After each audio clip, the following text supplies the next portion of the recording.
Two people. One earns $40,000 a year. The other earns 140. The one earning 140 is the broke one. Here's the claim I'm going to defend. Staying broke has almost nothing to do with how much you make. There is a specific calculable point, a line you can cross in about 2 years by moving one amount every week, after which being broke stops being possible. Not unlikely. Impossible. I know exactly how that sounds. So I won't ask you to believe it. Let me earn it. Start with the word itself. When most people say broke, they mean an amount. An empty account, a small number, a paycheck that ran out before the month did. But that definition can't survive contact with the two people I just described, because the one with the bigger number is the one in trouble. So the amount isn't the thing, something else is. Here's the definition that actually holds. Broke is the distance between you and your next emergency. It is not how much money you have, it is how much room you have before something goes wrong. Look at the high earner. $140,000 a year sounds like safety, but watch where it goes. A mortgage stretched to the edge of what the bank would approve. 2 financed cars. Private everything. By the time the essentials are paid, the entire paycheck is already committed, and there is nothing behind it. 0.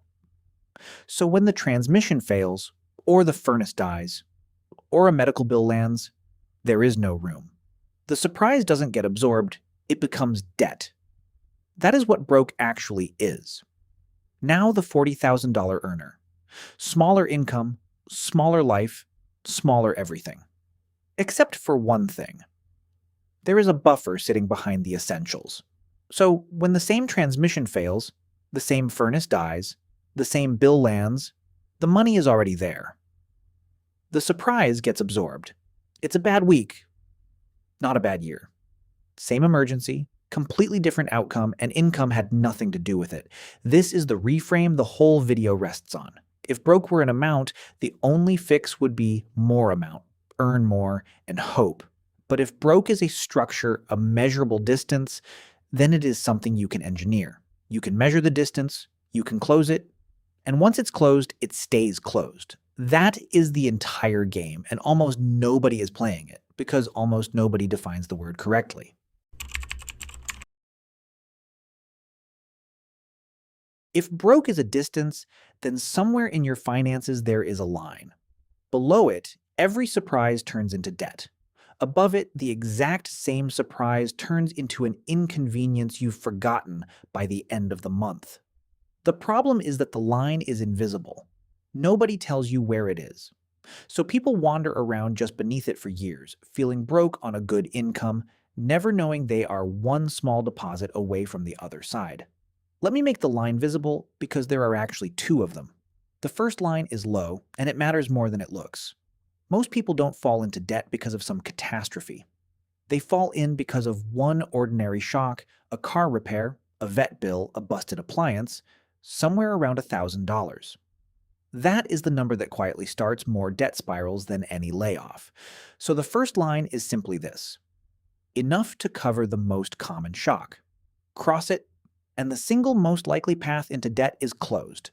Not reduced, closed. The second line is the real one. This is essentials for a stretch of time. Enough that even a larger shock or a gap in income doesn't force your hand. For most people, that's a few months of the true cost of living. We're going to use 4 months as the target. 4 months of essentials is the point where you stop being fragile. Why 4 and not 2 or 10? Because 4 sits inside the range every sensible framework lands on, 3 to 6 months. And it's the point that covers 2 different disasters at once. A single large shock and a short gap in income while you find your feet again. Less than that and an income gap still sinks you. Much more than that, and you're spending years piling up idle cash instead of investing, which has its own cost. 4 is the balance point, big enough to make you durable, small enough that you can actually reach it. Both lines are numbers you can calculate to the dollar. Yours won't be the numbers I use on screen. Your essentials aren't mine. Your shock isn't mine. But the method is identical, and the answer is a specific figure, not a feeling. That is the difference between this and every Save More video you have ever skipped. Save more toward what? Toward the line. And the line has an address.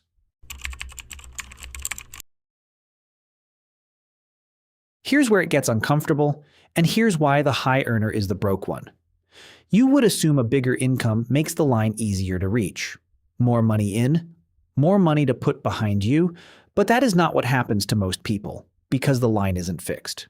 It's built out of your essentials, and your essentials rise with your income almost automatically. Get a raise, and the apartment gets nicer. The car payment appears. The lifestyle quietly expands to fill the new number. It feels like progress. What is actually happening is that your safety line is moving up faster than your savings are moving toward it. Watch it in the two figures. The modest earner's essentials are low, so 4 months of them is a target of around $8,800. Reachable, human-sized. The high earner's essentials are inflated. The big mortgage, the financed cars. So 4 months of them is around $26,000. His line sits 3 times higher than the low earners. Same rule applied to a bigger life produces a much bigger target. Watch it happen in real time. Say you land a raise of $2,000 a month, the thing you've been chasing for years. If even $1,200 of that quietly gets absorbed into a nicer place and a newer car, your essentials just rose by $1,200 a month, which means your 4-month line just rose by 4 times that. Almost $5,000. You got a raise, and on the very same day, your safety line moved almost $5,000 further away. That is not a spending scandal. It's a normal, reasonable set of upgrades that anyone would make. And it is exactly why the raise didn't make you feel any safer. The line outran it. So the high earner isn't just failing to save, he is running toward a finish line that his own spending keeps pushing away from him. His income didn't buy safety, it bought a higher standard of essentials which raised the very line he has to clear. That is the mechanism people miss when they assume the money itself was the problem. The money wasn't necessarily spent foolishly. It was spent in a way that moved the goalposts. More income made him look richer and left him further from the line. That is how you earn $140,000 a year and stay broke. So here's the move. Just one. The day your income arrives, an automatic transfer sends a fixed slice into a separate high-yield account. Before you see it, before you can spend it, before your brain has a chance to allocate it to something else. You decide once, the system does it every week after that, indefinitely. I want to be precise about why this is weekly and not daily because it is not a gimmick. The reason discipline fails is that it demands a decision every single time. Save or spend, invest or wait. Every day you're asked, and every day the asking wears you down, and eventually you're too tired to choose well. A daily habit is more of exactly the thing that breaks people. Weekly is different. It's frequent enough to feel like real, steady motion, but it runs on automation instead of willpower. A standing transfer, not a daily act of self-control. You are not trying to be disciplined 1,000 times. You're trying to be disciplined once when you set it up. How much? The clean answer is 10% of your income. The same 10% the sensible frameworks carve out for stability. On a take-home of $6,000 a month, that's $600, which comes to about $138 a week. Small enough to barely register. Large enough, as you're about to see, to make broke impossible. Where does it go? Not into stocks. This money's job is not to grow. It is to be there. So it lives somewhere with 3 properties: instant access, zero volatility, and a small but real yield. A high-yield savings account is the natural home. As of now, many of them pay somewhere in the range of 4 to 5%, roughly keeping pace with inflation and quietly helping, but the yield is a bonus, not the point. The point is that when you need this money, it is there in full on the day you need it. No questions asked. Now the part most videos skip, because it isn't exciting. I would rather earn the claim than sell it, so let me be straight about the assumptions. This works if you can find the 10%. For a lot of people, that's the whole problem. The 10% isn't lying around. If that's you, the money comes from the same place it always has too. Your 2 biggest fixed costs, housing and transportation. Those 2 line items sink more budgets than every coffee run in history combined. A slightly smaller place in the same neighborhood, a reliable used car instead of a financed new one. You don't have to gut your life. You have to get the two big numbers under control because a small percentage of a budget you actually command beats a large percentage of one you don't. I'm also assuming your essentials stay roughly stable while you build.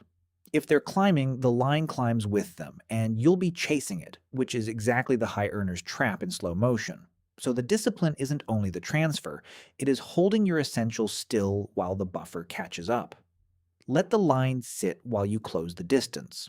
And be precise about what essentials even are, because this is where people quietly fool themselves. Essentials are the costs that don't stop if your income does. Housing, utilities, groceries, insurance, transportation to work, minimum debt payments. That's the list. It does not mean your streaming stack, your dining out, or the gym membership you're not using. When you size the line off your true essentials instead of your comfortable ones, two things happen at once. The target gets smaller and it gets honest. A line built on inflated essentials is a line you'll never reach and never actually needed. And one rule that isn't optional. The day you use this money, and you will use it, that's what it is for, you refill it first, before anything else. Like a loan to yourself that gets repaid ahead of every want. The buffer only works if it's whole.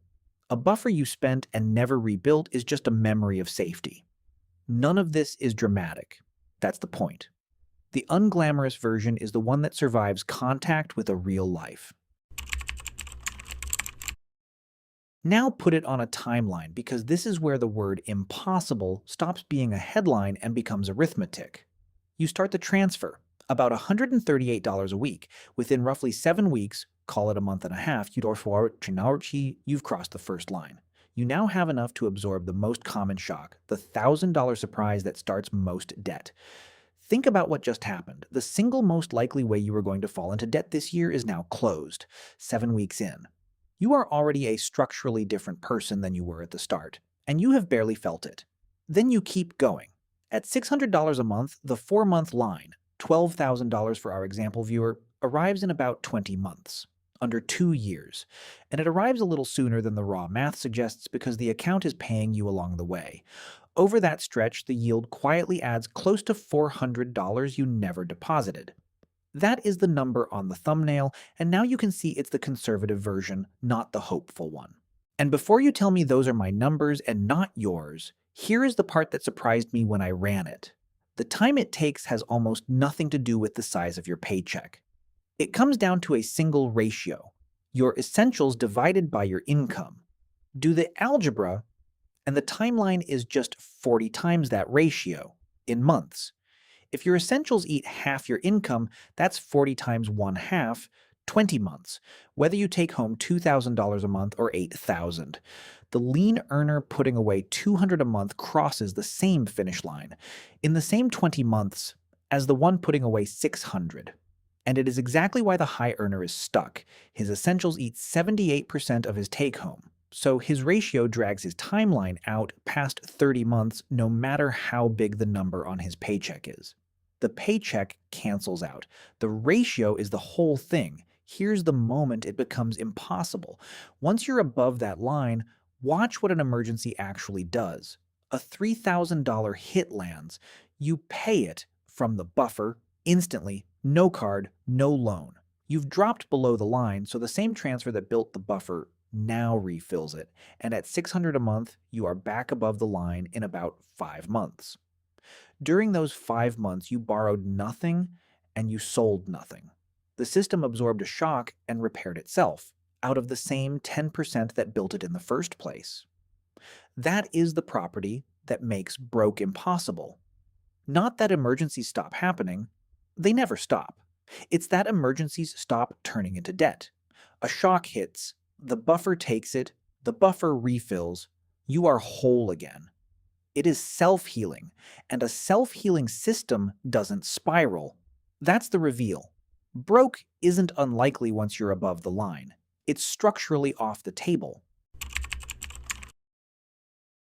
Let me show you the 2 disasters this quietly prevents, because they are the 2 ways ordinary people lose years of progress in a single bad month. The first is being forced to sell at the worst possible time. Say the market's down 30% and an emergency hits. Without a buffer, you have to raise cash by selling investments. At the bottom, sell $3,000 worth there, and you've handed away shares that would have recovered to more than $4,200 when the market came back. That single forced sale cost you close to $1,300 in recovery you will never see. The buffer means you never sell into a crash, because you're pulling from stability instead. The market can do whatever it wants, your emergency doesn't touch it. The second is the debt spiral itself. That same $3,000 emergency put on a card at around 24% and paid off over 2 years costs you roughly $800 in interest on top of the $3,000. And that's the disciplined version where you actually pay it off on schedule. The buffer skips all of it. Same emergency, zero interest, because you paid cash you already had.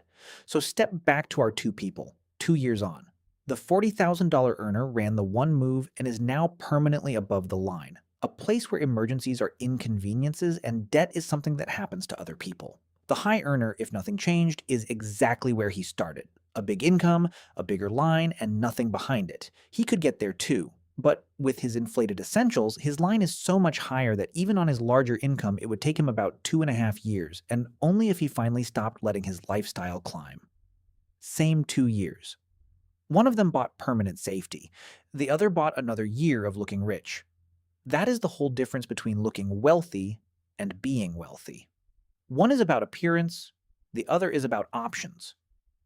The room to take a hit, to say no, to make a decision that isn't dictated by this month's bills. The buffer buys options. And options, unlike a nicer car, don't depreciate. So here's the entire strategy, start to finish. Define broke correctly. It's a distance, not a dollar figure. Find your line, 4 months of your real essentials. Close the distance with one automated weekly transfer of around 10% of your income into a high-yield account. Refill it whenever you use it. Cross the first line in weeks, the full line in under 2 years, and from that point forward, staying broke is no longer something that can happen to you. Not because you got lucky, because the structure won't allow it. The one thing I can't do from here is tell you where your line is because it's built from your essentials, your income, your shock, not the example numbers on screen. So I built the tool that does. Put in your own essentials and what you can move each week, and it draws both your lines, tells you the week you cross each one, and shows you the exact date broke becomes impossible for you specifically. It's in the calculator vault alongside every other tool we've built on this channel for members of the community. If you want to run your own numbers instead of mine, that's where to do it. If this reframed the word broke for you, give it a like. It genuinely helps the channel. And if you want to keep doing the math that actually compounds, subscribe. And I'll see you in the next one.